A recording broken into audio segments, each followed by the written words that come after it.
Let's talk about recycling really quickly. Single-use plastics.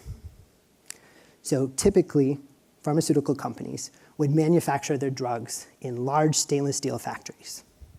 And then they would clean them, wash them, make sure they were clean, and then start manufacturing again. Now, it takes a while to clean and validate that that is ready to go to manufacture either another drug or the same drug. So when you do that, you've got downtime, which is additional cost. But maybe you could change what you're doing and use single-use plastics to do that. So we can basically give you a Ziploc bag, and you can manufacture your drug in a Ziploc bag, toss it, and go. Start over and get right at it. So the efficiencies are way better. If you look at the life cycle analysis on this as well, shocking and contrary to what you're hearing about plastic right now, this is an environmentally preferred solution over using that stainless steel facility. The amount of water and energy you have to use, which you do not see because it goes down a drain or off the grid, far worse than the waste created from the single-use plastics. This is really counterintuitive. But now you have something that's visible left over, and that is a big pile of waste. Plastic waste that could be a biohazard. So what are you going to do with it? Well, if you're on the East Coast, in particular, where a lot of biopharma manufacturing is, you can recycle it. And you can recycle it with us in partnership with our partner Triumvirate. We are the first and only people to be able to solve this challenge that can take hazardous material, shred it down, and multiple types of plastic. So I'm not even talking about just taking a soda bottle and recycling it, which is even still challenging in some places. We're talking about multiple types of plastic put together, recycled, and then come out. But here's the supply chain challenge.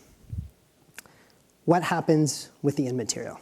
We all feel really good when we can put our aluminum can or our plastic cup in a recycling bin. Hopefully you feel good when you do that. You feel better. So when you do that, great. But there has to be somewhere for that recycling to go. And this is one of the biggest challenges that exists with programs like this, on top of the need to be a global solution. We're a global company. We have customers in, I think, 170 countries around the world.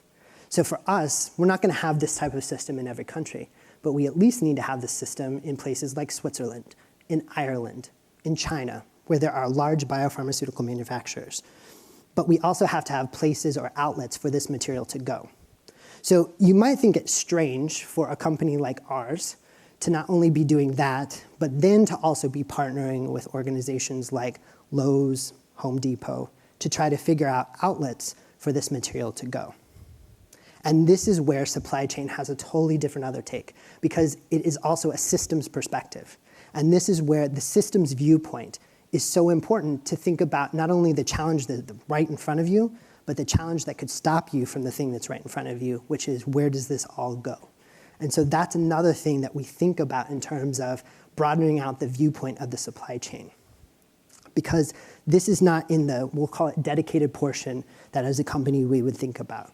But it's an important piece in the overall supply chain that makes programs like this either fail or succeed.